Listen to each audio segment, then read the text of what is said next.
We hold these truths to be self-evident. That all men are created equal. That they are endowed by their Creator with certain inalienable rights. That among these are life, liberty, and the pursuit of happiness. Almost 250 years ago in Philadelphia, a dream was born.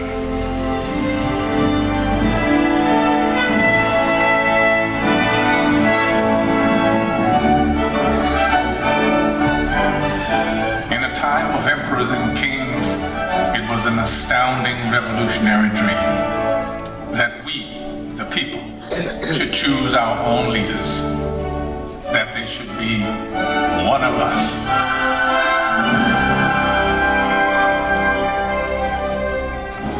This was a dream born of fire, safeguarded by sacrifice during a brutal winter at Valley Forge. Yet it was a dream that was almost over before it had truly begun. The war for independence had left the American colonies bankrupt. Leaders argued, unpaid troops rebelled, and some even cried out for a return to monarchy, and for General George Washington to be crowned King of America. But the man who had led an army of farmers to victory over the mighty British Empire made it clear that the only title he desired was citizen of the United States of America. I am at a loss to conceive what part of my conduct could have given encouragement to an idea which to me seems the greatest mischief that can befall our country. If you have any regard for yourself, banish these thoughts from your mind.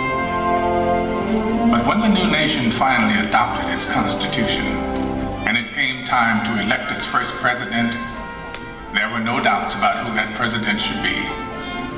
Only he had such doubts. I fear my countrymen will expect too much of me. I walk on untrodden ground. There is scarcely any part of my conduct which may not hereafter be drawn into precedent. In the end, Washington set the most important precedent of all. The man who could have been king stepped down after 2 terms in office and took his place again amongst the people. By insisting that he was, above all other things, one of us, he made it possible for any of us to dream of serving the nation in its highest office. And one day, sure enough, it came to pass that a man who wasn't an aristocrat aspired to the office of president. Andrew Jackson was a battle-forged frontiersman, and according to his predecessor, President John Quincy Adams, a barbarian who cannot write a sentence of grammar and can hardly spell his own name.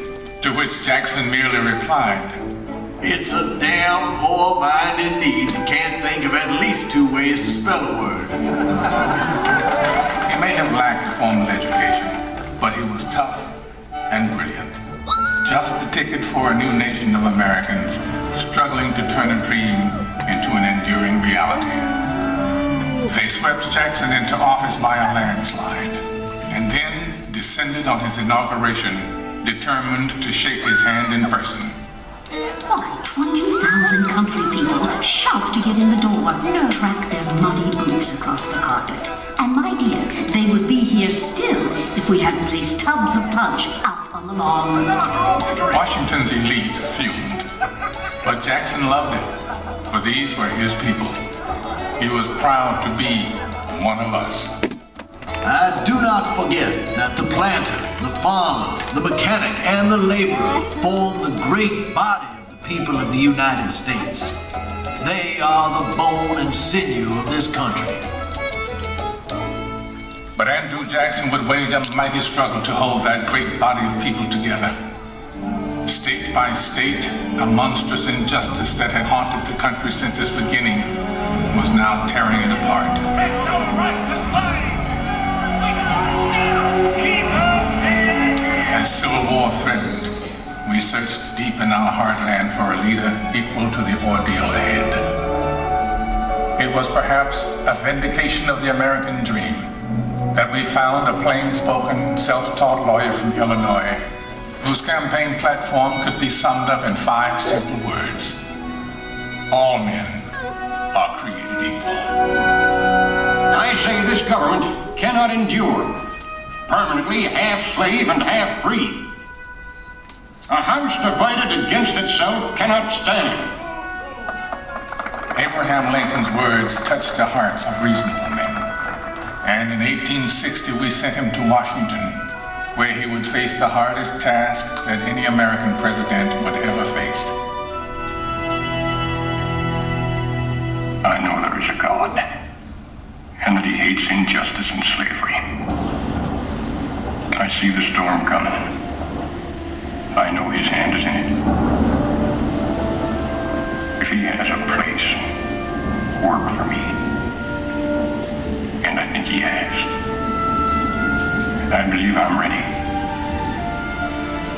I am nothing. But truth is everything. And with God's help, I shall not fail.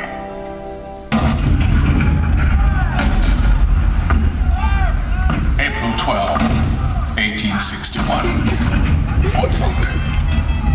The cannon spoke for war, bitter, violent, and devastating.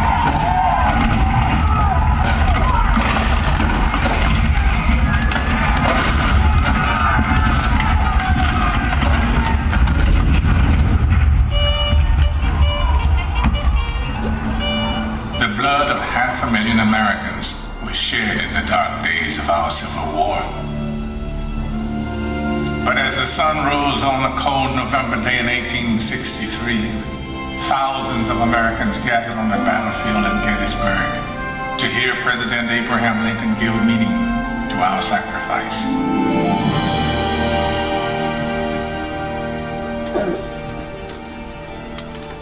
Fourscore-and-7 years ago, our fathers brought forth on this continent a new nation, conceived in liberty and dedicated to the proposition that all men are created equal.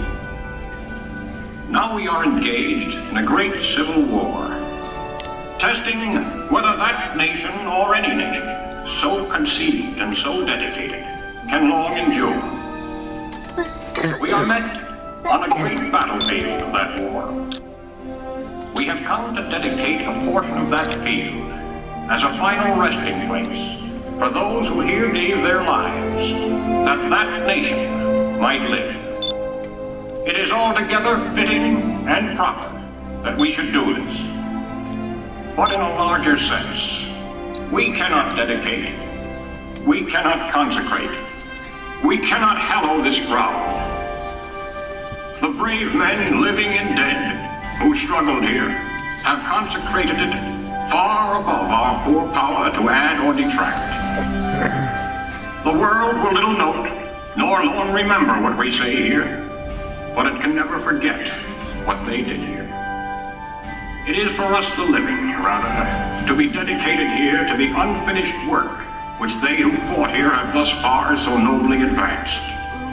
It is rather for us to be here dedicated to the great task remaining before us, that from these honored dead we take increased devotion to that cause for which they gave the last full measure of devotion. That we here highly resolve that these dead shall not have died in vain, that this nation, under God, shall have a new birth of freedom, and that government of the people, by the people, for the people, shall not perish from the earth.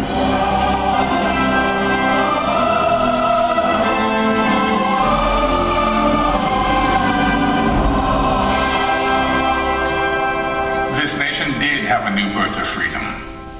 And as our frontiers pushed west, we looked for new leaders that embodied our old new spirit.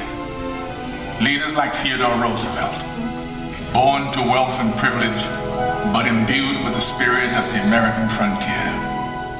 He rode with cowboys and led his rough riders up San Juan Hill during the Spanish-American War. this kind-hearted, tough guy fought against monopolies and for the working class. We called him Teddy. Anything else would have been far too formal. He even refused to call his official residence the Executive Mansion. To him, it was just a house. It was just a White House. And so, it would always be called. 3 decades later, his distant cousin Franklin Delano Roosevelt would occupy that same White House and lead the country through its hardest trials since the Civil War. A world war was looming, and the Great Depression had paralyzed a great nation. The president we called upon to lead us through those hard times was himself paralyzed by polio. But with determined optimism, he had triumphed. And now he was ready to share his cheerful strength with a badly frightened people. During FDR's fireside chats on the radio, entire cities came to a standstill and listened. The people themselves. Let us unite in banishing fear. Together, we cannot fail. In a calm and reassuring voice, he called out to America, and America answered back. We're just modest, middle-class people having lost what little we had. My savings are tied up in a closed bank. I believe that you will guide us through these Protect dark us from that days. conflict in Europe, dear President. And I expect to be in service shortly. Now we know we are not fighting alone. I feel that at last we can hope. With that hope, we began to believe in the future again. FDR had reminded us of the power of the American dream. 16 years later, America's youngest elected president once again called upon the power of the people to change the world. Let the word go forth from this time and place to friend and foe alike that the torch has been passed to a new generation of Americans. John F. Kennedy's stirring words ushered in a historic decade of civic activism, in which ordinary Americans struggled to right old wrongs and chart new frontiers of possibility. It has always been the role of presidents to remind us of our roots, to call us to the future. In their best moments, they speak words that are already there in our hearts, especially in times of tragedy. All I have, I would have given gladly not to be standing here today. We mourn 7 heroes. We mourn their loss as a nation together. You have lost too much, but you have certainly not lost America. For we will stand with you.